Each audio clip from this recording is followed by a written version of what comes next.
সেই ধরনের একটা শক্তিকে বাংলাদেশের হাতে দিতে পারি না যারা বাংলাদেশের জন্য নিরাপদ নয়। আমার খুব দুঃখ হয় যখন আমি শুনি আমার হিন্দু সম্প্রদায়ের মামুনরা বলছেন আমরা নিরাপত্তার আশঙ্কায় ভুগি। সেই বদ্ধভূমিতে সেদিন নির্বিচারে বাংলাদেশের মানুষদেরকে হত্যা করা হয়েছিল পাকিস্তানি সেনাদের হাতে, এবং তারা সেদিন পাকিস্তানি সেনাদের হাতে এই সহযোগিতা করেছিলেন।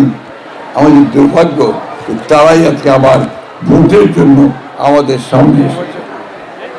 ওদের দুর্ভাগ্য বলছি এই জন্য যে তারা কখনো মাপ চায়নি, তাদের কৃতকর্মের জন্য তারা কখনো বলেনি 1971 সালের কৃতকর্মের জন্য আমরা অনুতপ্ত।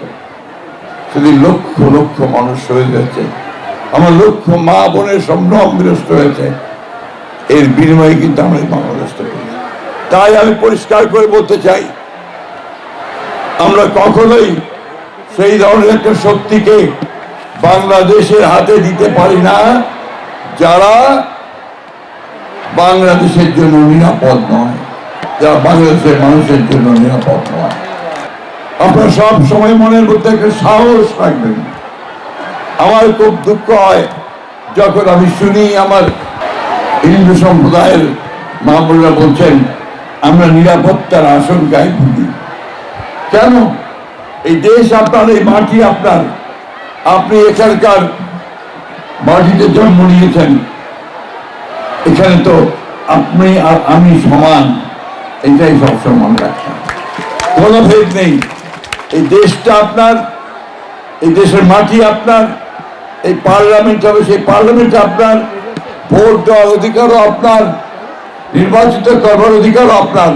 আপনি যাকে খুশি তাকে ভোট দেবেন এবং আপনি তাদেরকে নির্বাচিত করবেন। বন্ধুগণ, এই কথাটা বলতে চাই এই জন্যে অনেকে সে কথা আমাকে বলেছেন। আমরা দৃঢ়তার সঙ্গে বলতে চাই এই দেশের মানুষ আপনাদের সঙ্গে আছে, আপনাদের পাশে আছে। আমরা যে কোনো মূল্যে আপনাদের নিরাপত্তাকে রক্ষা করব।